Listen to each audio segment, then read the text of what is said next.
public speaking. So I really am not good at this. But your teacher asked me to come. So I've come.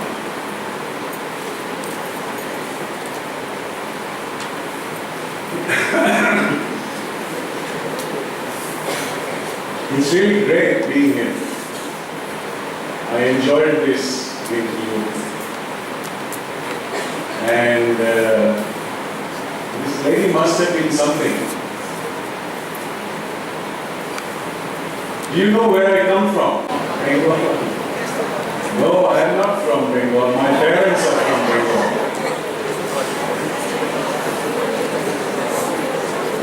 Well, I was born and brought up in Bombay, and then I studied a few years in Bangalore. The small interlude of a year in Hazaribagh, St. Xavier's in Bihar. And for the last 35 years, I am living in South Bangla. If you were to take this as the map of India,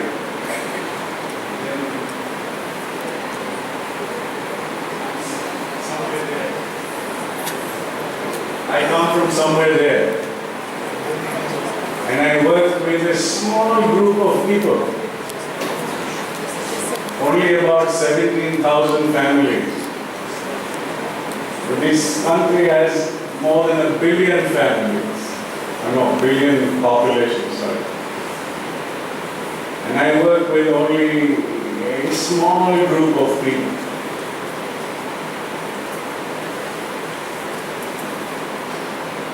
So I'm really not doing much. I came here today even though I don't do these things, because it was an opportunity to talk to you. And I thought that maybe I should tell you that we are expecting you to do something.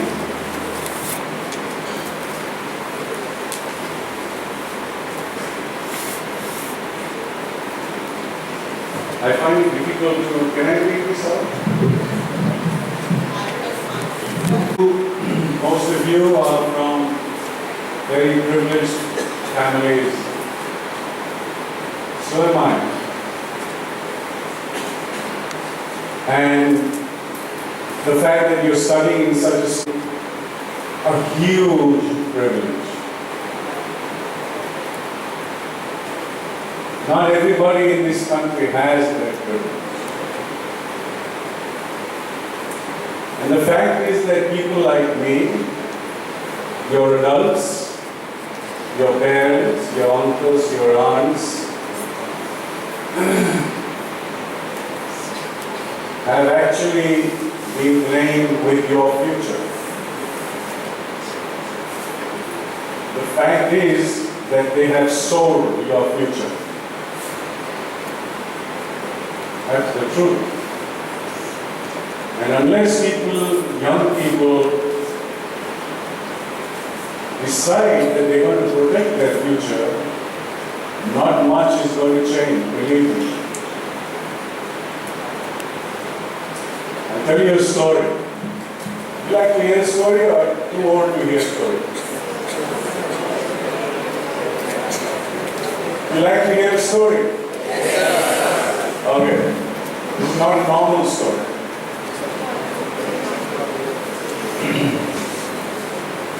It's a nice morning like this. And in a lovely house with big bay windows, etc. There's a group of aeronautical engineers who are sitting around drinking tea and discussing aeronautics. I mean, that's what they know. And in flies a bumblebee. You know a bumblebee? You see the bumblebee? You know those black fellows, fat stomachs like mine, and thin, scrawny legs, and very weak wings. Have you seen them? They fly They have a very funny flight pattern. They go and bang against the wall, fall down, get up. So these aeronautical engineers were quite surprised that this thing was flying. So they said, we must do a little check on this whole thing. So they went up to this bumblebee and said, Madam, if you don't mind, we'd like to do a little bit of, research on how you fly. She said, are you mad? I've got a lot of things to do. The flowers are up, I have to go and take my honey, and I have to go home, my children are waiting, I have to go back. So they said, Madam, please, we are from the Institute of Science, and we are working on aeronautics, and we're talking about flight factories, and your flight factories you need. Please let us do something. So she said, well, these are, important people, so maybe I should allow them to do something. So she said, okay, but 1 hour. So up came the laptops. They started measuring the wings and the legs and the stomach and etc. Feeding it into the computer, going to the satellite, comes out in the printer, they take it out, they discuss, and they discuss. And meanwhile, the bumblebee is waiting, and an hour goes, and 2 hours goes, and she says, hey, look, listen, I've got to go, I've got to go after me. I said, woman, don't you understand? You women are all like this. You have no patience, you don't understand, this is of national importance. So just sit down and shut up. She said, these guys seem to be really big time. Researchers, scientists, and all that kind of stuff. So maybe I should let them do something. Okay, they started measuring and discussing and computering and printing and discussing, etc., etc. By then it was evening, and finally she put her foot down. She said, enough. I have to go now. Please, I need to go. So they said, well, you have anyways wasted our whole day. So why don't you just go? He said, what? You've wasted my day. I was supposed to be out there doing all my work, and you said that you wanted to do something stupid research. Now tell me, what is it that you have found? So they said, you won't understand, woman. This is all geometry, arithmetic, logarithm, trigonometry. You understand all this? All these formulas, etc. You won't understand. Forget it. She said, no, I need to know. You better tell me. Otherwise, I'll do RTI, right to information. Yes, okay. So they said, fine.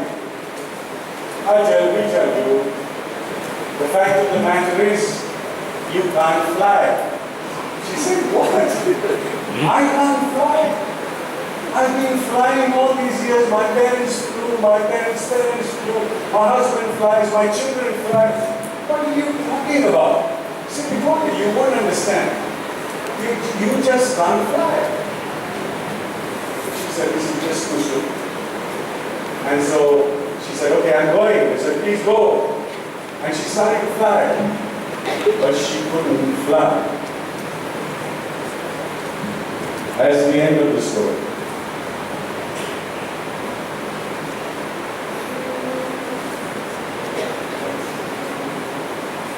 Sad story, huh?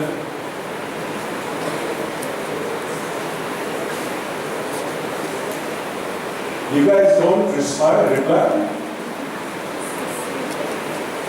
This is a sad story. No, someone there says no. It's a rather sad story. Lots of people have told me this. Why do you keep saying this again and again?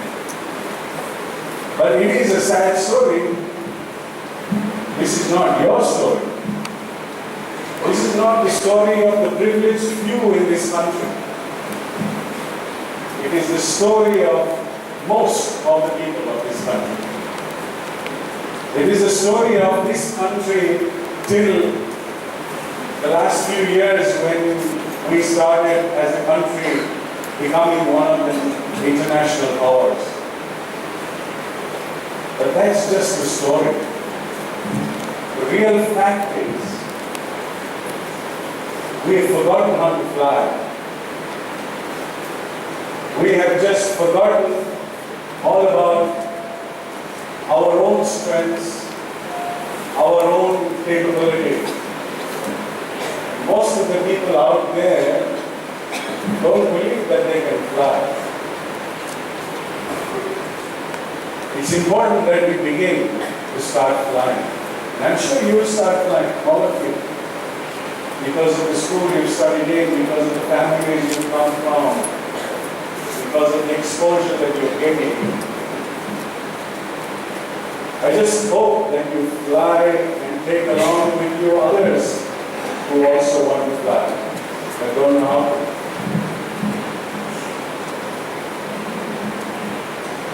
Is this very boring?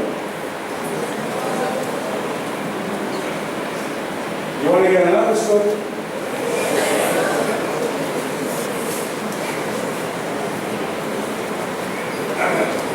You've heard about the Buddha. The Buddha was a great teacher, right? And he used to talk. And when he used to talk, people would come. Hundreds of people, thousands of people would come to hear him talk. He spoke so wonderfully because he spoke about life, because he spoke about truth. And so one day he was speaking. And people came from all over the place. And they grew, from the morning he started talking, and then breakfast time went, lunch time went. And by the evening, Buddha started feeling that people must be hungry. So he asked, there are so many people here, and there are so many stomachs to feed. Who in this crowd is going to feed all the people here? Nobody said anything. So he looked at Dharampal, the great rich landlord, and said, Dharampal, will you feed all the people here? He said, my lord, the rains failed this year and my crop died, and I have no profit when I go down, and it's too much, I cannot feed all these people. Rama, you're a great merchant. Can you feed these people here? The taxes have been really imposed on us, and all my rates have been taken away. I just don't have enough money right now to feed all these people, maybe a little later. And it went from one rich man to another rich man to another rich man. And everybody came up with so many excuses of not being able to feed the gathering who had come to hear the Lord. Then suddenly from the back, a little hand went up. A little girl there said, I'll feed the people here. And everybody turned around and saw this little girl. I think the name was Suchitra, I can't remember the name. And she was this poor little girl from a poor little family who was standing and listening to the Buddha. And she said, I will feed. And everybody started laughing. They said, how are you going to feed these people? There's so many people here. And she said, that's not a problem. I go from house to house and I will pay. And I will collect this much food for everybody. And then we cook it. And then everybody can eat it. It's not a problem. And that's what happened. She went on to become Buddha's one of his great followers. But to me, this is only a story about the power and the energy that the poor have. What I have experienced in the last 35 years that I've been working among people who are not as privileged as we are. The absolute sense of freedom, the absolute sense of giving is something that the poor, it's a power, it's a strength. It's a strength that people like you and me have to imbibe.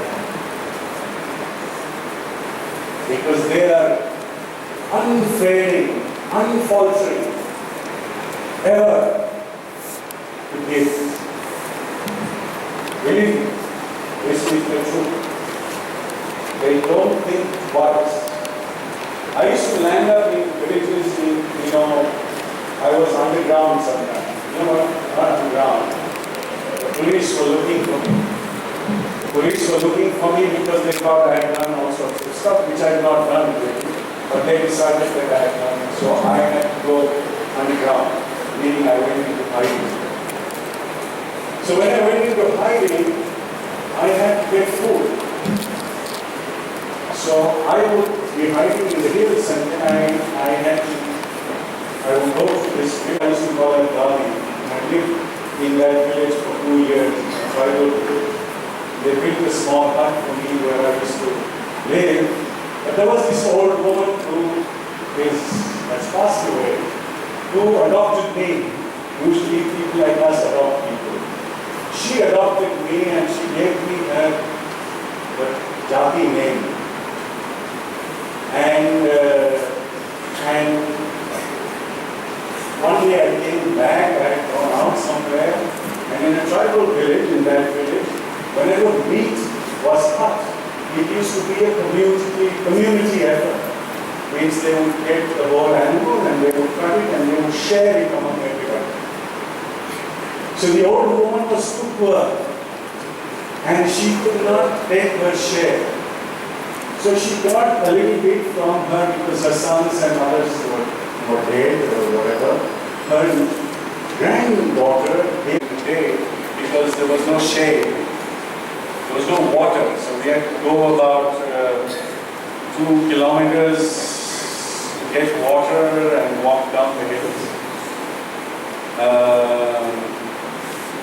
The nearest village was about 5 kilometers away. We had about 500 rupees in the bank, which was about 25 kilometers away. And we had 3 children, little fellows. But we had no problem. No such problem. These are not problems. These are things that we deal with as you go. Good morning, sir. Sir, I actually saw you said something which I couldn't actually understand. You first told the meaning of timber, which in Telugu. In Telugu, it actually means the large horizon. And then you told us about your feeling about being a dinosaur. So, sir, I didn't actually understand what was the connection of being a dinosaur and the large horizon.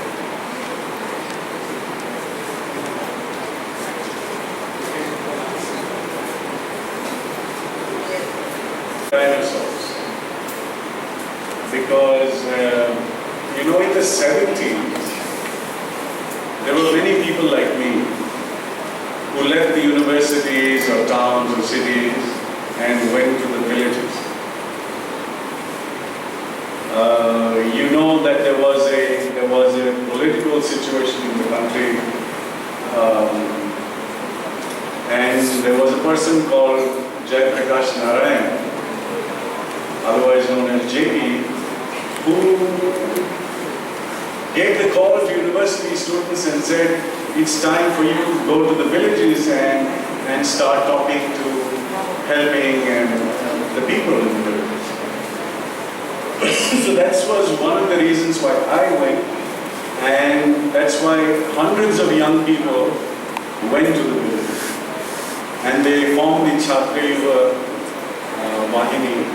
I was not part of that, but there were hundreds and thousands of young people who went to the villages to do something. So in the 70s, we were quite a large group of people. I mean, large means it would be about, a few thousand, 4,000 or 5,000 young people. In the 80s, end of 80s and the beginning of 90s, social work became a profession. We didn't go into it because it was a profession. We went into it because it was romance, because it was a revolution, because we were rebelling. We were rebelling against what was and wanted to change it and make it something better. So by the 90s, we started feeling like we are irrelevant. And by 2000, we were totally irrelevant. So that's why the feeling of dinosaur. You must be knowing that the southwest monsoons are called the monsoons of this country. Am I right? But the fact of the matter is, the southwest monsoons come like this. They hit the western coast. There's a lot of rain here, and then it is thrown up. And most of this region does not get much rain. Till today, where I come from, we have only 2 small showers, whereas the rest of India is flooding. The fact is that the winds go up, the clouds go up like this, and then it starts raining here, and then it goes to the Bay of Bengal. And from the Bay of Bengal,